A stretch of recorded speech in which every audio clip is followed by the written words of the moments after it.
when I was a senior, between my junior and senior year at Wheaton, that summer, the summer before my senior year, I had the opportunity to be part of a team that went from the US and Britain to Tanzania, to Kigoma. It's off the tourist path, but it's a town on the shores of Lake Tanganyika in Tanzania. And we were part of a research project sponsored by the National Science Foundation and other organizations and foundations that worked with the Tanzanian Fisheries Research Institute on studying what was going on in Lake Tanganyika. How many of you have heard of Lake Tanganyika? Okay. It is one of the great rift lakes in Africa, kind of in some ways like the Great Lakes in this country, except very different, so not at all like them.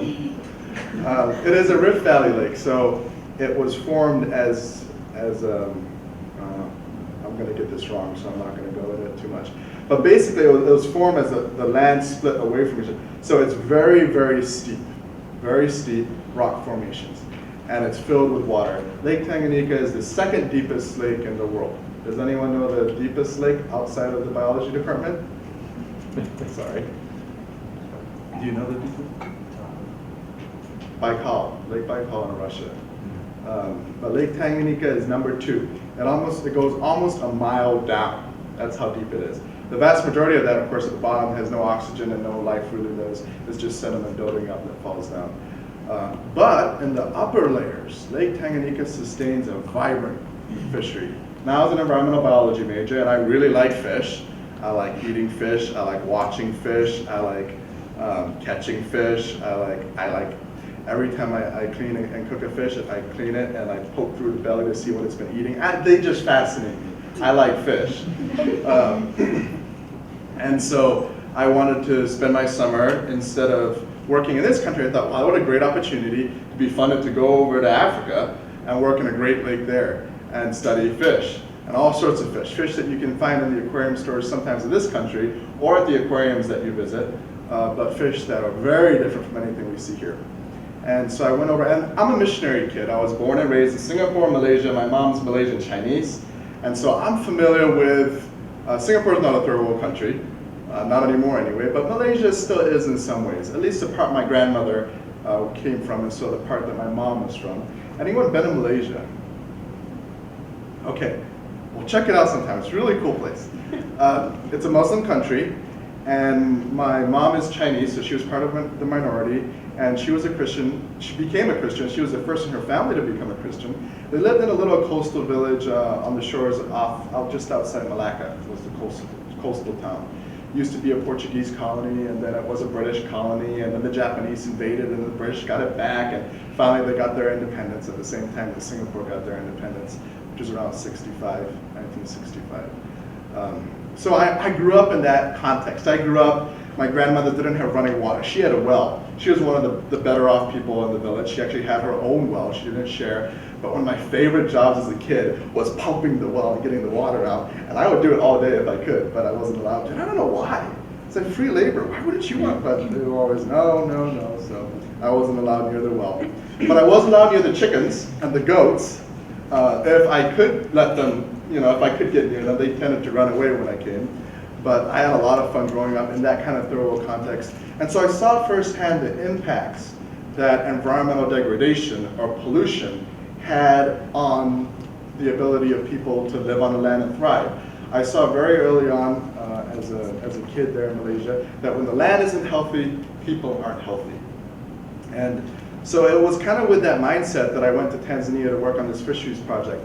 Now Lake Tanganyika, that I was also saying, the surface waters of Lake Tanganyika are very rich in biodiversity and in biomass. They got a lot of fish, and they got a lot of different kinds of fish. That's what that means. And this is unusual because Lake Tanganyika is a very nutrient-poor lake. And when you don't have a very rich nutrient base, you can't sustain a lot of life, typically. The water tends to be crystal clear. You can see down about 40 feet of visibility, so it's great for snorkeling and scuba diving. And you've got these huge rock formations that just drop off into nothing. And you've got fish that have that you don't find anywhere else in the world. We have over 100 species of endemic fish in that lake. That's the only place you can really see them. It's really cool. And there are all sorts of colors too. They're cichlids, most of them, but there are different other species out there. And we also have water cobras and alligators, and in the shallow, muddier parts where the river mouths are, sometimes you get hippos and things like that. But it's really, really cool lake. The reason Lake Tanganyika could sustain this much life, being so nutrient poor, was because every year in a certain season, these winds would blow across the lake. And it's kind of like a finger lake. It's kind of like a finger. It's very long and narrow, and the winds would blow straight across the lake. And what it would do is it would actually, and you see this in Lake Michigan, I'm from the Chicago area, every once in a while you get enough sustained winds, and it will blow the water and stack the water up at one end of the lake. It's pretty incredible. So you get these winds that come through once a year at the right season, it'll blow and stack the water up.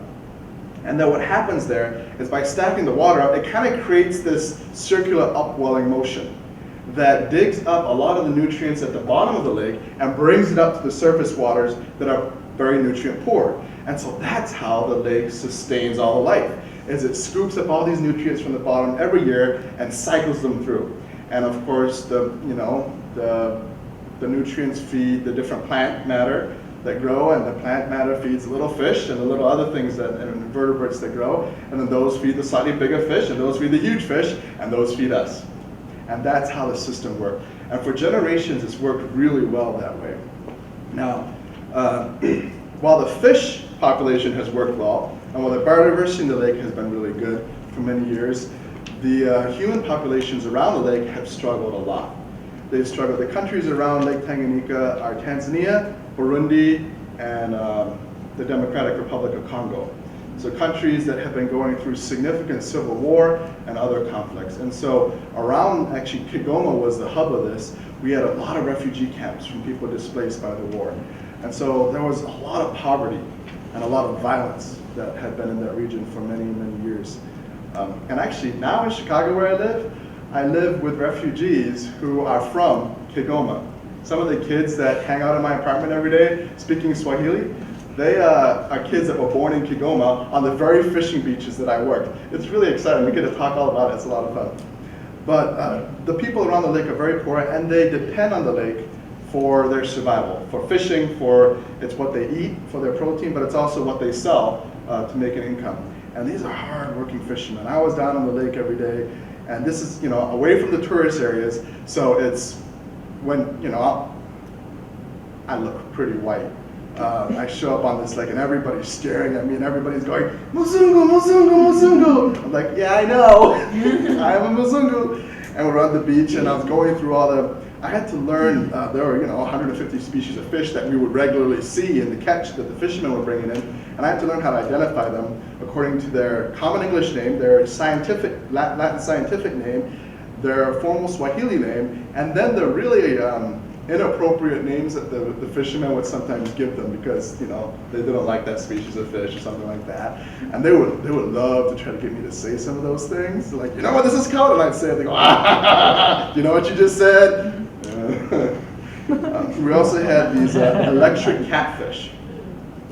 They were about that size, catfish, and they would run electric charges through their bodies, and you could see them because they would kind of pulse a little bit. And it was always really unnerving. And so when I had to weigh one of those things, it was always, picking up sticks and trying to get it without touching myself to get it into the scale that we had there. The fishermen always tried to get me to touch the electric catfish. That was their favorite thing. It was like, hey, here! Think fast. Yeah. Never did. But I spent a lot of time working on that lake. The reason we were there, the reason that we were funded to be there, was because the fishery was crashing. And people weren't catching the fish that they used to catch. And so they brought scientists in, the UN organization brought scientists in to study what was going on, because this is a major food crisis, a major humanitarian crisis for all the refugees and other people living around the lake. And they thought, well, maybe it's because of overfishing. So they studied the fishery and studied what was going on. They realized, they're doing the same thing that they've been doing for generations at the same level that they've been doing for generations. We really don't think that's what's causing the fish populations to crash. So they started looking at other scenarios and other factors that might have been causing this. And by the time I got there, we were starting to see a very clear picture, and my work just helped corroborate it further. But the hypothesis was already out there, and it was confirmed, and it has now been published in scientific journals like Nature, no, like Science. So major scientific journals. Basically, what was happening is that the regional climate was changing. It was warming at a rate consistent with what was going on with the global climate cycle. And that warming of the regional climate was diminishing, follow me here, I'm sorry, diminishing the winds that would blow every season across the lake. And so without those winds, there wasn't that mixing that was going on. Nutrients weren't making it up from the bottom of the lake into the surface levels where life existed at levels enough to sustain life at the levels that were being sustained. And so already life was kind of falling apart, and the food web was falling apart, and populations were struggling. And then on top of that, you add the fishing pressure that was existing at the levels that were always sustainable in the past, and you have a crisis, and you have fish stocks crashing. Now what happens when fish stocks crash? People don't have food. They move from fishing the pelagic zone, which is the open water zone in the middle of the lake. They move close to the shore. They change their tactics to try and find other fish, and they start changing, for instance, mesh sizes. So maybe previously they were fishing with a mesh size like this, and so fish smaller than this would get through, and fish bigger than this would get caught. That's really good, because that allows your juvenile fish to survive, and it only catches the larger fish that you want to eat, and the larger fish that have already been able to reproduce. But then they started to shrink their mesh size to catch more fish because they were desperate. And all of a sudden they were catching juveniles. And when they were catching juveniles, fish weren't growing big enough to breed. And as that continued to happen, the population crash just picked up in speed. So I got there, and fish stocks were crashing. And they were harvesting everything they could to try to get by. And I was talking to the fishermen on the beach, and they were telling me, we remember, through a translator, my Swahili is horrible, through a translator, we remember, years past, the fishing was so much better, but every year it gets worse and worse, and we have to move shallower and fish smaller and do all this other stuff to try to scrape a living. And the price of the fish in the market goes up. What's going on? What are we doing wrong? What do we need to do? They care about this lake. They care that it's healthy. They need it to be healthy. And I didn't have an answer for them. I didn't have an answer that would give them anything that they could do, because they weren't at fault. The fish stocks were crashing because ultimately the climate was changing. And the climate was changing ultimately not because they were doing anything. These guys are in dugout canoes. They're not the ones with 3 or 4 cars per driveway, with air conditioners that run all summer, with, fill in the blank. America is the greatest, has been the greatest polluter in the world for many, many years. A few years ago, China took over. And actually one of my friends at church figured this out. He was like, Ben, you realize America was the greatest polluter for so many years, and then China just took over as the greatest polluter, and America's number 2, but you have the 2 greatest polluters. You're half American and half Chinese. Oh man. Maybe that's why I'm doing this work. I'm trying to work out the guilt. Past guilt and future guilt. But I got a lot to work off. But that's the situation they were facing. And I was walking hand in hand with a professor there from Tanzania. You hold hands in that culture. It's actually kind of cool. Walking down the dirt road on the way back home from a day at the beach. Not quite a day at the beach here, a day working at the beach. Day working at the beach usually involved me coming on with a fever from malaria and shaking uncontrollably. And then I also got Giardia for 3 weeks. That's an intestinal parasite that you get from drinking poop water, which I got when I was scuba diving to sample some of the different kind of sampling method. And so that results in explosive diarrhea and painful bloating and the inability for your body to hold down or digest just about anything. And so I lost a ton of weight there, and it was really painful. And when you're in a wetsuit So that was the kind of day at the beach that I had. And we're walking back. And I was glad to be going back at the end of the day so I could sleep and recover. And he looked at me and he said, I came from this town. I was able to get an education. He was one of the first people in Tanzania to get a doctorate. And he keeps coming back to this town to help his community. And he said, when you go home, your father's a pastor. When you go home, I want you to tell our story. I want people to know what's going on here.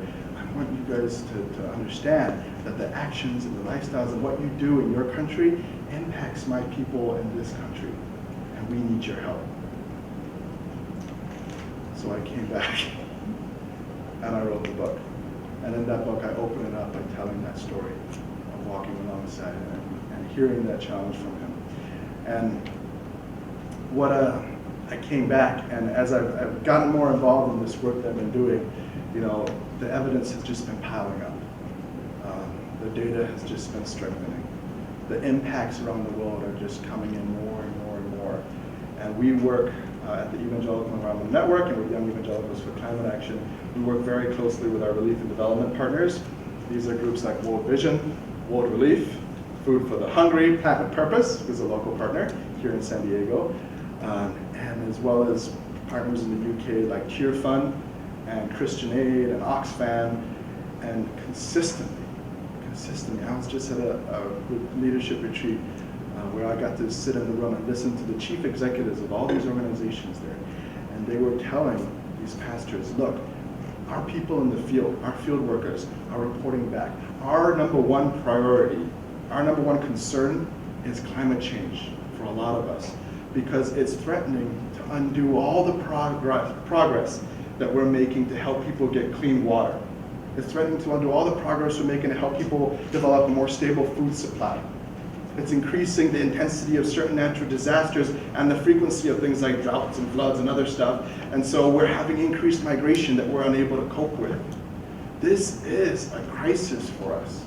And we need the American church to stop dithering around and get their act together on it. I was a student in 2006 when the Evangelical Climate Initiative was launched. It was launched by one of my colleagues now, Jim Ball at the EEN, and he got together for the first time a whole bunch of senior church and evangelical Christian leaders from around the country, including people like Rick Warren and Bill Hybels and the heads of all these different R&D organizations and a lot of college presidents, including the president of my school, Wheaton College, and they created a document together that was called the Evangelical Climate Initiative, and it said, you know, we as Christians need to start taking this issue seriously, and as part of our discipleship and as part of our witness, we need to start taking action. This is about loving God. You know, as I said in chapel, I'll repeat this part. When Jesus was asked, what is the most important commandment? What did he say?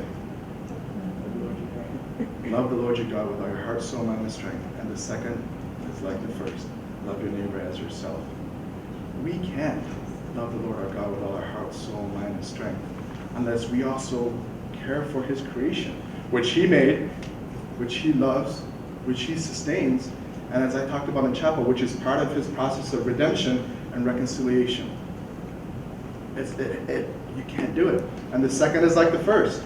If we really love our neighbor, we got to do something about all the natural resources, and we got to take care of the environment, which they depend on very directly for their survival, but really which all of us depend on for our survival. It's just here in this country, oftentimes when we want power, we don't have to go find wood and make a fire, we can just flip the switch.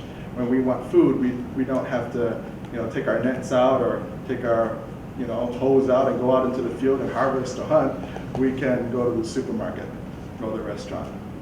So we do depend on the environment, but they're the ones who feel the impacts first, and they're the ones who are feeling the impacts the worst today, and we're seeing that. We've seen some things in this country this last year, haven't we? There's been some freakish weather, and a lot of it, I know climate change is sometimes a controversial thing. There's a lot of information out there, and there's a lot of misinformation out there. So I'm going to take a little bit of time now and kind of frame the problem, and then propose some ways for you to get involved. But before I get into that, so that I don't forget, and in case she leaves later, where's Kirsty. All right, I said your name right? Yeah. Okay, would you stand up?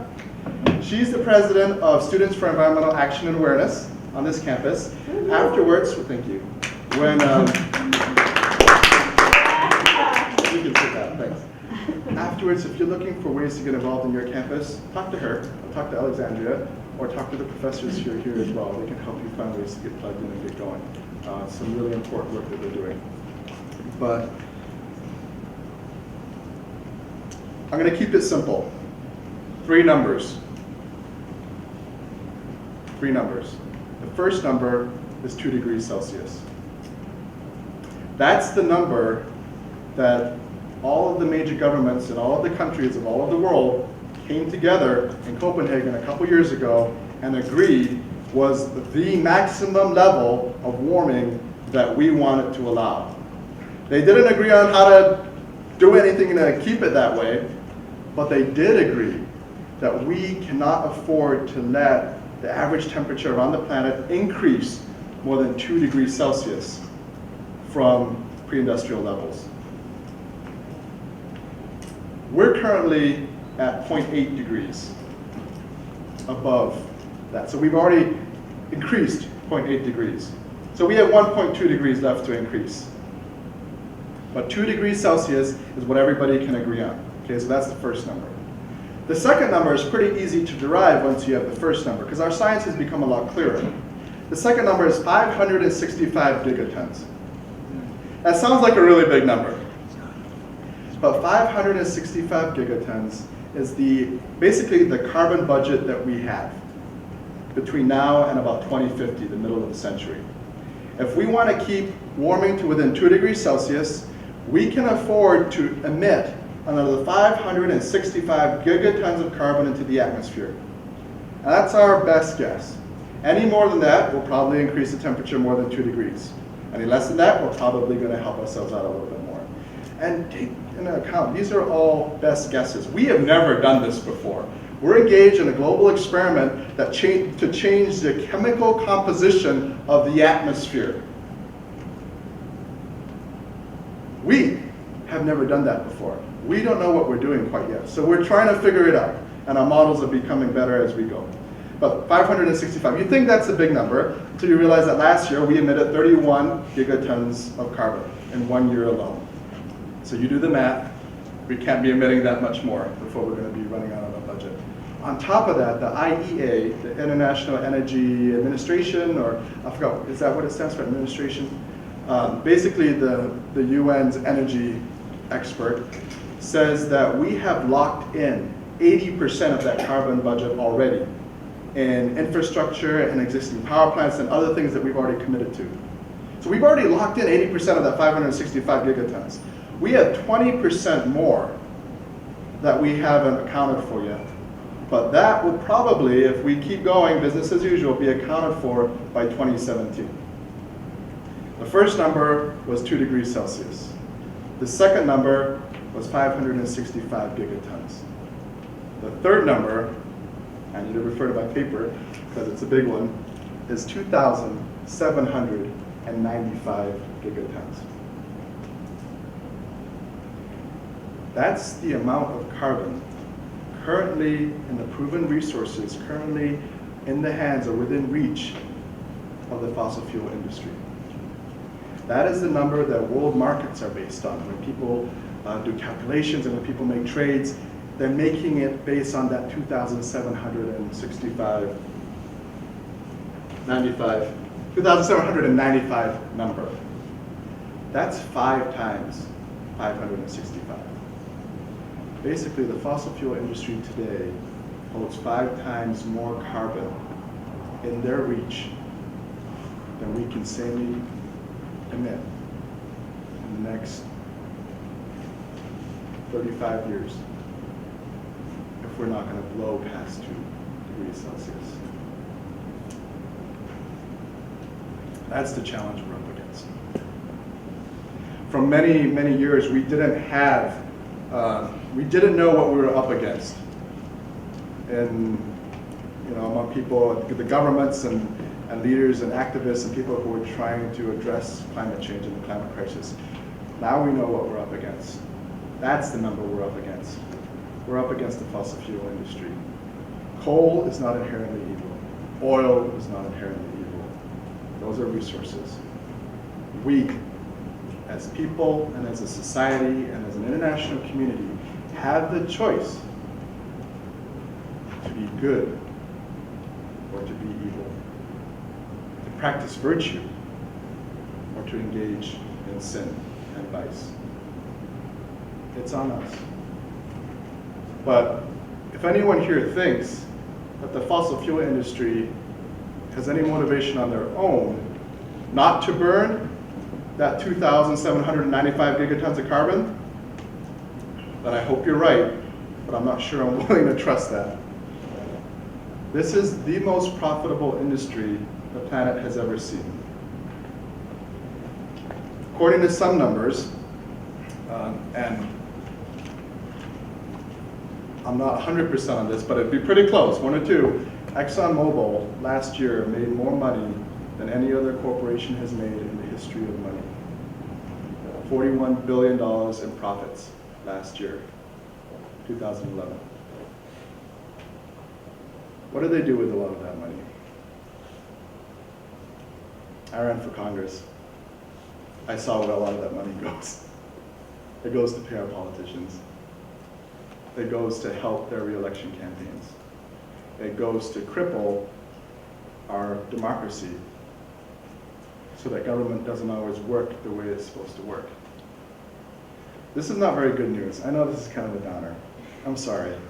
But it's reality. And honestly, the quicker we can come to a shared understanding of reality, and the quicker we see things as they are, the quicker we're going to be able to come together and do something about it. So I don't want to hide anything from you. I don't want to sugarcoat anything for you. This is reality for us. They invest a lot of that in political contributions.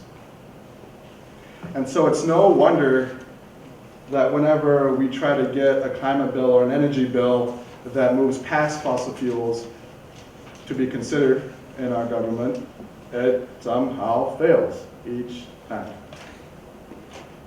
So we're going to need to do something about that. We're going to need to do something about all the money and all the political clout and power that the fossil fuel industry holds. You know, we've been here before.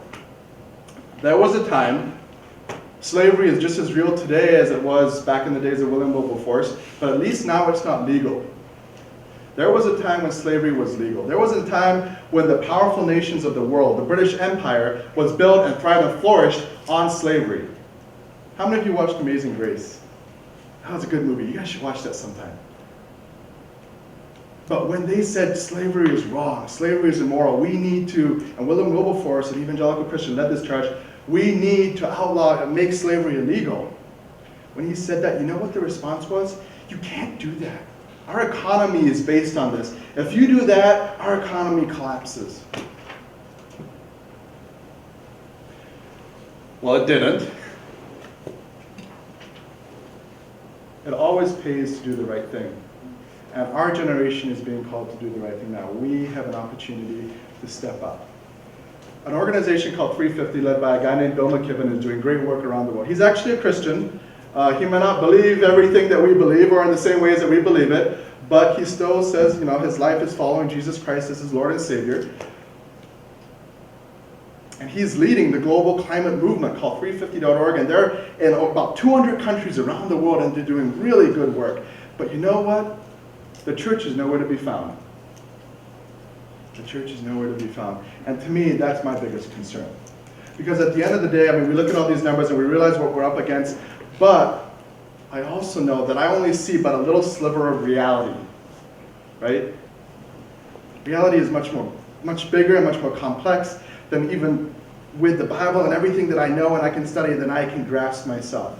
And I trust that the God who made this world, that loves it, that is sustaining it, that sent his son to die, to reconcile all things, and then raised him from the dead, I believe and I trust that that God has this world in his hands, has us in his hands, and has a plan in which he is going to bring healing and reconciliation to all things just as he promised. I trust that God will not fail.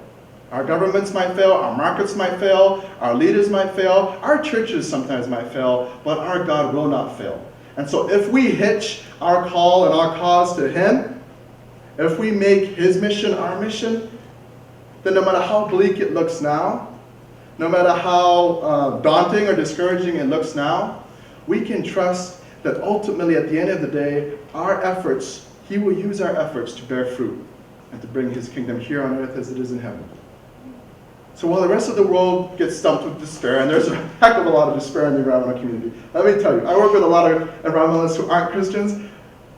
There's a big struggle there right now. There's some pretty bitter, angry, cynical people. They're great people. I love them, but they're struggling because they look at this world and they think, this is crazy. We're not going to be able to do anything. What in the world?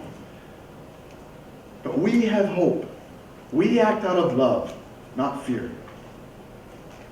And that's why the church needs to be part of this. We're not yet, but we can be. And that's why we started Young Evangelicals for Climate Action. It's a very fresh, very new initiative. It's grassroots, but it's Christians under 30 and under, from all across the country, who are starting to come together and put the pieces together and say, we are calling the church into account here, and we're going to start leading. And that's what we're doing. And so I would invite you, if you want to be part of the solution, to get in touch with Young Evangelicals for Climate Action, to join us. Now, I know not all of you are going to be called to this as your primary mission in life. I don't have any illusions. I hope not, because then who are going to be the doctors, who are going to be the engineers, who are going to be doing everything else that needs to be done. But whatever it is that you're doing, we all have an impact on the world, just by virtue of being alive. That's not a bad thing. Don't feel guilty about that. But what can we do to be less of a curse on the planet and more of a blessing to the planet? That's what we were intended to be. What can you do in your own lives and what you do every day and how you interact with God's creation and natural resources, water, food, energy, trash, waste? What can you do to make decisions and live lives that reflect God's justice, God's shalom, that reflect the kingdom, that represent that to one another, to people outside the church, and to all of creation, so that we, by our very lives and actions, enhance God's glory on this earth? What can you do? And then what can you do together that you couldn't do on your own? That's what I wrote the book to talk about. What can you do by joining SEA? A. C. What can you do by joining C? To make a difference and change this campus and reach out into the community. You know what they're doing? They're partnering with groups outside of this campus to do coastal cleanups, right? They've got some coming up. Be part of that. Go out into the community. You know, I had some great conversations with people when they realize that I'm picking up trash because I'm a Christian. So go be part of that. And then don't stop there. You all should vote if you're citizens. And so when you vote, take that into account. When you have the opportunity to engage leaders and decision makers, voice your concerns, voice your opinions. Tell them, you know I don't have the money that the oil or the fossil fuel industry has. But I'm right. And you want to be too. And work on them. They'll listen to you, especially if you're persistent. The New Testament has a lot of parables about persistence, even to the point of being a pain in the you-know-what. And then join in with efforts like YACA. Talk to your pastor. Say, when was the last time you preached a sermon on creation care? You know, I really feel as a Christian, this is something that I want us to be better about, that I want to be learning and growing in. Could you help teach our congregation what we can be doing to be better stewards of God's creation? From a biblical perspective, what are the values and what are the postures that we should be having as stewards of God's creation? You know, the very first command, humans were created. Here's something. We often think we're very, focused. The world centers around us and ourselves, right? This is just a human race. This is what we do. What was it? Anthropocentric. That's the right word, right? Oh no, where was I going with that? Oh, I got it. We often think, wow, God made a beautiful world. It's such a good world. It's amazing. The ocean's amazing. I love surfing. The sunset was amazing. That's why I wasn't in here until we started, because I was out there just taking photos on my phone. I was like, I don't get to be here very often. So, God made a beautiful world for us. Praise be to God. Okay. It's not quite accurate though. What does Genesis say? Genesis 1:26 says, and God said, let us make mankind in our image, in our likeness, so that they may rule over the fish of the sea and the birds of the sky, over the livestock and all the wild animals, over all the creatures that move along the ground. Genesis 1:26 seems to say that God made this beautiful world, and he wanted people to look after it. He wanted something to rule over it on his behalf. And so he created humans in his image to do that. Genesis 1:26 seems to say that God made us for this beautiful world. Sometimes we get that backwards, don't we? So what can you do? And what can we do when we work together? Okay, I've talked for a while, right? You guys are probably ready to stop hearing me talk at you.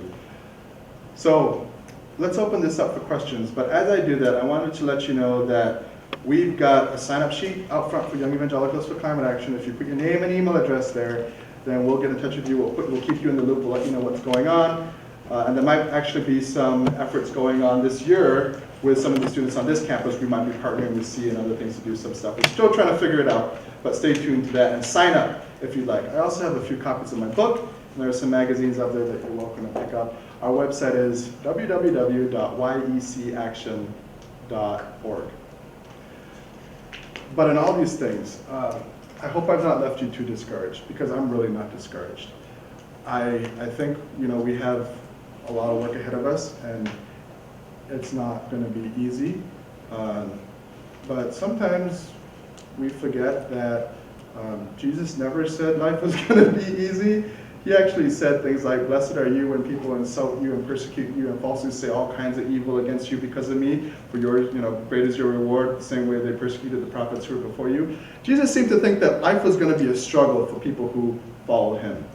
So as we live on this earth, which is good but groaning, and as we join God in bringing reconciliation to all things, as we live out his kingdom and begin to live the eternal life now, let's do everything we can with everything he gives us to stand for justice, to stand for peace, and to proclaim his good news to all of creation. All right. Any questions? So God made mankind in his own image, and in his own likeness he created them, male and female he created them, and he blessed them and said, be fruitful, multiply, fill the earth and subdue it, rule over the fish of the sea and the birds of the sky and all the creatures that move along the ground. That's 27 and 28. And a lot of times we go, great, we're the rulers, we get to have dominion. But we forget sometimes, or the church at least historically has forgotten, that we're created in God's image and given the task of ruling on God's behalf. The reason we have the capacity, the reason we stand apart from the whole rest of creation, why don't giraffes rule? Why don't sea lions rule? The reason we stand apart from all of God's creation is we have his image, his likeness. And so we are supposed to rule as God would rule, because he gave us his image to do that, to mirror that image back. We think of the word dominion and the word of rule, and we think of Saddam Hussein. We think of Adolf Hitler. We think of the perverted, broken, fallen senses of the word rule and dominion that we have in this world today. That's not what we're supposed to think of. We're supposed to think of God. How does God rule over his creation? What is God's attitude and heart and posture towards his creation and towards us? He sent his son to die in order to save us. God's posture towards us and towards his creation is one of sacrificial love. That's what it means to rule over creation. Now, sacrificial love has a price that we have to pay, but it's a good price. It's one that is very much in keeping with what Jesus did for us. You can't love truly without sacrifice. Anyone who's ever been in love knows that. Anyone who has parents can look to them and see what that means. Anyone who is a parent knows all about that. That's the kind of ruling and dominion that we're supposed to have. And if we did that, the world would be a very different place, wouldn't it? Does that answer your question? Other questions?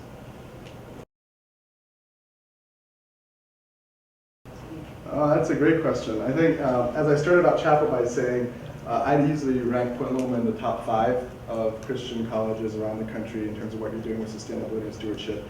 Jesus said not to be proud of anything but the cross, but I think that's something to be very grateful for and to be honored by. Point Loma is doing really good work in this area, and a lot of it is due to Alexandria and the work of her office and the students who actually helped build the momentum to create a program that would staff would provide a job for Alexandria to do this work and everything else, and the Green Fund and all of that. So it's really been a team effort through the years. You've got people that have been serving on this campus and ministering here for many, many years who can tell you what that journey's been like and how I'm sure it's not always been easy. But you're doing great work. I came here 4 years ago, and I was blown away by all that you were doing. And I came here now, and all the PV panels that you have above your parking lots, that's really cool. No one else has that. You know how rare that is?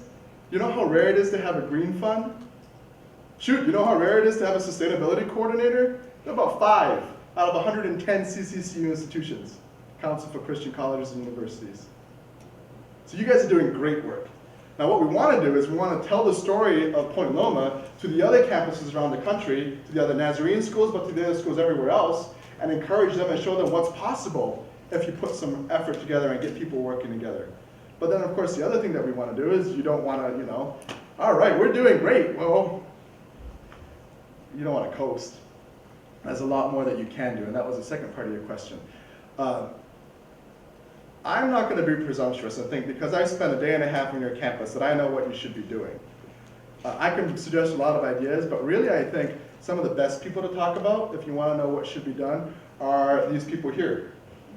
People like Alexandria, people like the professors before me. So talk to them, ask them, figure out what needs to be done, and then communicate that. Colleges, you're the client on a campus, and often if staff want to do things, sometimes it's a little, I'm saying something that maybe staff can't say or faculty can't say. Sometimes it's a little hard to get pushed back. We don't have the money, this is not a priority, look, we have a full plate, everything else. You get enough students asking for something, you get it into the student newspaper a couple times, things can start to happen. So, in a good way, in a healthy way, not in an obnoxious way, but in a good way. Decide what needs to happen and move forward. I'm going to put you on the spot. What are maybe 3 big things you think Point Loma can do to improve where you're at? Doesn't have to be exact, just 3. Are you asking Alexandria or all of us? I'm asking all of you. Good. Yeah, everybody can answer this. I'm looking at the students. What do you guys want to see? We're looking at you. Yeah. I need your name. Good on you, man. He's a senior he's in the cultural anthropology class, so I bet Jamie has his name. Okay, thank you, Jamie. I don't know Matt. He's a business marketing. Business marketing. Really? Poor Matt. Yeah, what do you think? Any ideas, any thoughts?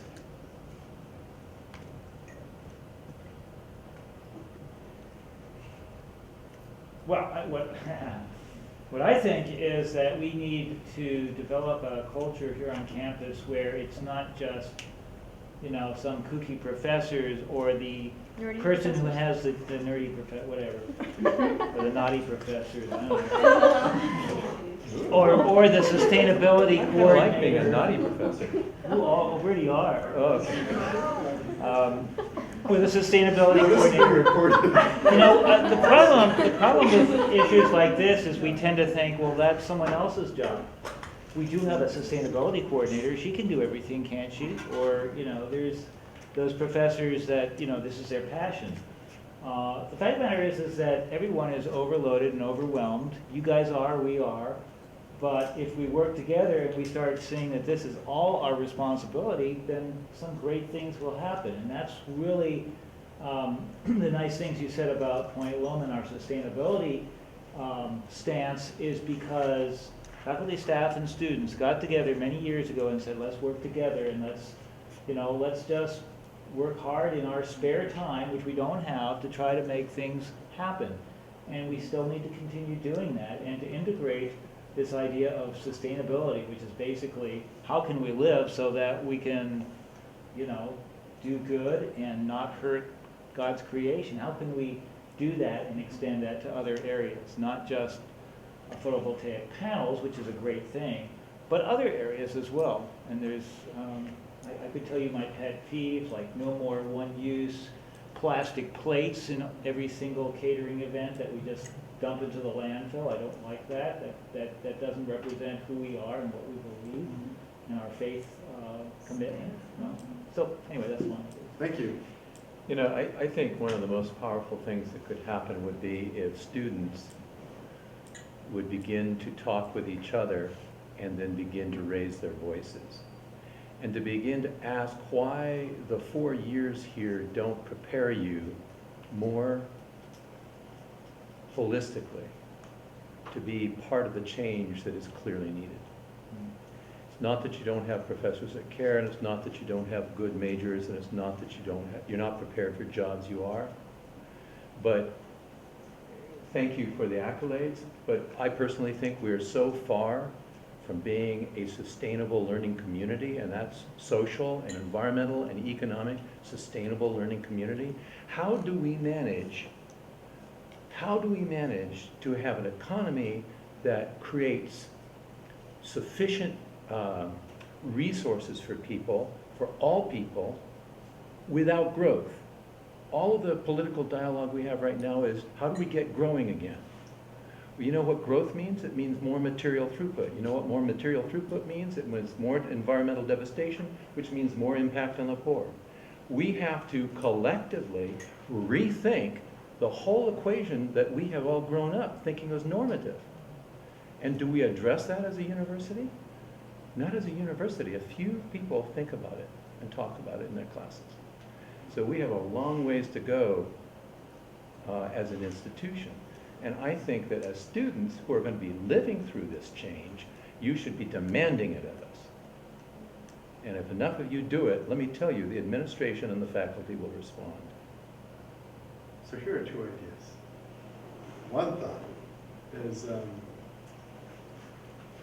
what if some of you guys got together and started writing letters? Write a letter that you would send to your president, that you would send to the chair of the board here. That's a very important entity there, the board, that often gets overlooked.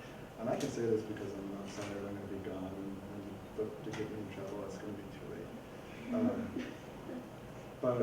And maybe they won't be in trouble. But write letters thanking them for the steps that Point Loma has taken, for the money and the capacity that's been invested, and so you recognize that we're a leader in this area, and you want us to continue to be a leader in this area, and you want us to continue to prioritize this. So start our letter writing campaign, a respectful one, because the more attention, you know, they get a lot of feedback. They get a lot of feedback like this. The board gets feedback from students like this, and they're gonna hear that, and that's gonna be really cool. The other thing, which could be really neat, this is again more on an institutional level, is residence life. There's probably some room to grow in residence life when it comes to living sustainably together on this campus. So what about, I was just at Calvin College in Grand Rapids, Michigan. Their former president, I'm not going to say this, it's on camera. Never mind. I'll come back to it another time or later, whatever it is. But they have a new president now, and they're hopeful he's going to be very supportive of sustainability efforts. But one of the projects that they do in residence life that I found really exciting, that I just learned about when I was there, is they have sustainability coordinators who are basically in their res life staff. Every floor has an RA, right? Anyone here an RA? Yeah, I was an RA for 2 years at Wheaton. I love res life. But they have RAs, and then they have a sustainability coordinator for every dorm. It's a student position, a res life position. The student helps to facilitate sustainable living within that dorm. That's really cool. What if you got that? That'd be really sweet. You could make a lot of difference with that. So there's one idea for you. Yeah. What kind of things do They help spread education and awareness about things like recycling and compost. They help to make sure recycling and compost gets picked up and disposed of properly. They also do energy conservation stuff, water conservation stuff. They run, I think, a lot of campuses do this, and I think they might too. They run competitions every year to see who can, for a month reduce their consumption the most or reduce their water use. And that's probably a bad one. You want people to take showers and flush the toilet. But reduce their energy consumption the most. Stuff like that. So, yeah. Other questions? We're trying to build a moral movement. That's what we're doing. We're not trying, we're doing it. We're building a moral movement meant to do our part to overcome the climate crisis. We start small and we go from there. So that includes a lot of things. This year with the election coming up, we've got this really unique cultural window open where people are talking about issues as it relates to politics and the election. So we're organizing prayer rallies in front of campaign headquarters, encouraging our presidential candidates to take this issue seriously. Both of them could do more. One could do more than the other, but they both could do more. So that's one of the things we're doing this year. After the election is over, we will be, one of the things we're doing is we're going to start working on our senior evangelical leaders, people who signed the Evangelical Climate Initiative like 5 years ago and then haven't done anything in the last 5 years. We're going to remind them, look, hey, we were really excited that you signed this. What can we do to help you get going again? And to encourage them or hold them accountable if we need to, and hold other people accountable for stepping up their game and doing the right thing as well. There are a lot of leaders in our church who are keeping their heads low because they're afraid of the pushback that they'll get. We shouldn't be people of fear, we should be people of hope, that kind of thing. Come on, you're a leader, step up. This is why this is the spit zone. I don't know if any of you have seen that. So yeah, that's some of the stuff that we're doing. We're also going to hold awareness events and kind of spread awareness because there's a lack of, right now anyway, awareness and education about what the climate crisis is and what it's currently doing and what we can expect for the future. So we'll be organizing those around the country as well. And maybe we can even organize one here at Point Loma when the time comes to help the student body get up with that.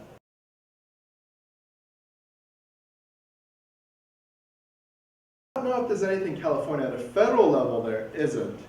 The president just, through the EPA, President Obama has done some significant things recently to encourage better fuel economy in cars and stuff like that. And that stuff gets pretty wonky. If you want to be kept in the loop on what's going on, a very easy thing to do is to go to our Facebook page. You can join Sustain PLN News Facebook page, which you should if you haven't yet. But then you can also go to YECA, facebook.com/YEC Action. And join our Facebook page, like our page, and we'll continue to post updates and news stories as they come. We kind of collect all of those. So you'll see what's happening around the country and in different states, and then you'll see what we're doing, and when we make the news, every once in a while we show up in the news doing stuff, and that'll be covered too. We've been to the White House. We've met with senior White House officials. We've also met with senior evangelical leaders, president of the National Association of Evangelicals and other groups, and we let them know that we're out here and that we're looking to work with them if they're willing to work with us, or we're willing to make some noise if they're not. So we're trying to cause good, creative, healthy trouble to get the system going again. All systems need this. Need that first.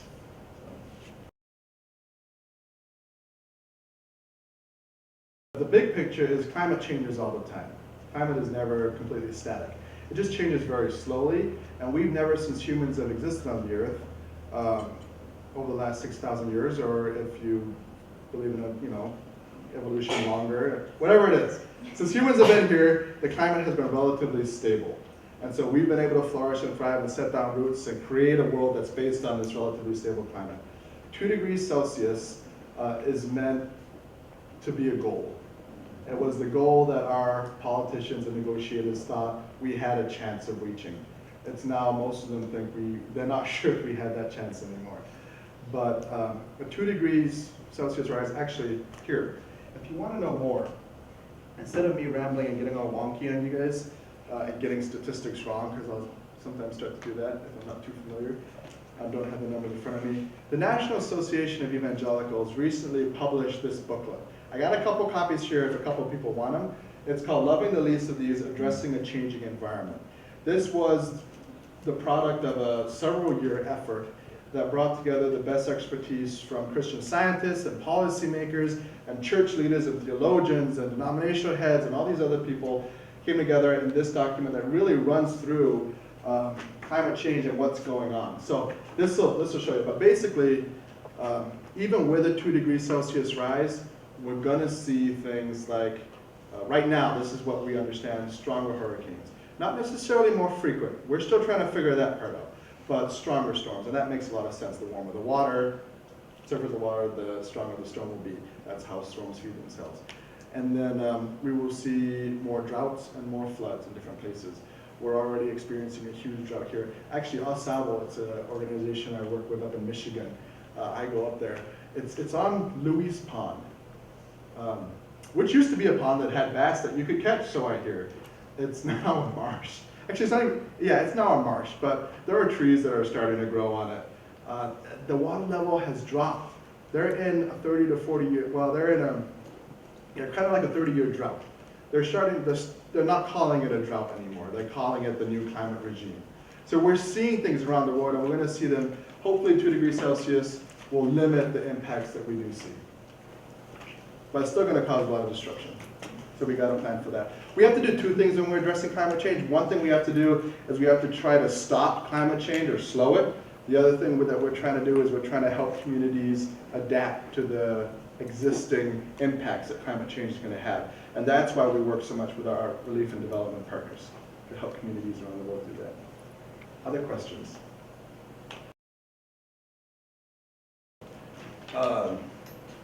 There are 4 stories, Matthew, Mark, Luke, and John, that I particularly like.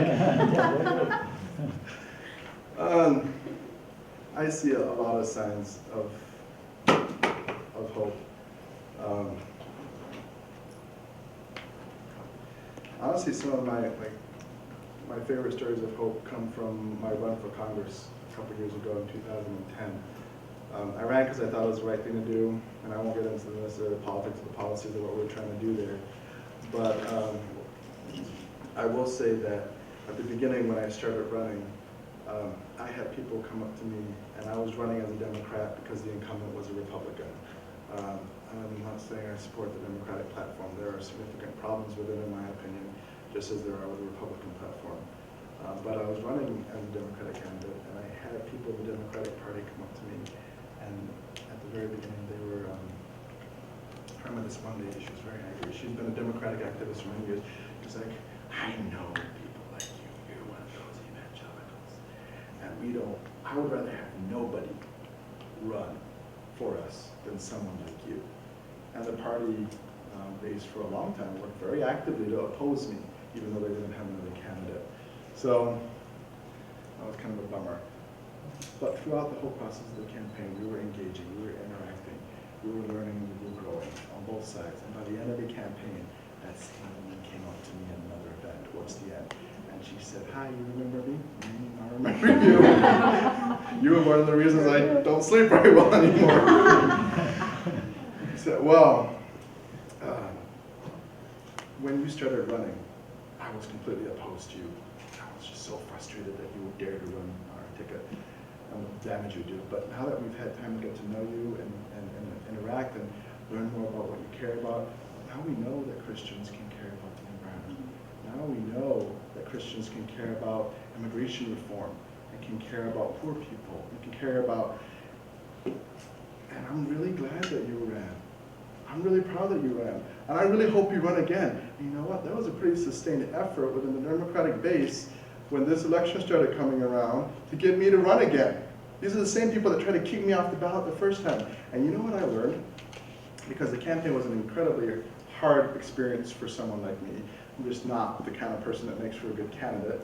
What I learned during the campaign is that and this is what gives me a lot of hope, if you are committed to the right thing, to doing what's right no matter what the cost, even if you know, why do people run for Congress? So that they will win, and then they can make a difference. And so they'll do whatever they need to do within, relatively, sometimes illegal even, bounds to get there, because their goal is winning. But what about if you ran for Congress and you were committed to doing the right thing no matter what the cost, even if you lost? Your priority was, I'm going to do the right thing. That's what we did. That was our great experiment that we embarked on. When you do that, when people see that your ultimate goal, your ultimate definition of success is not effectiveness, it doesn't make sense.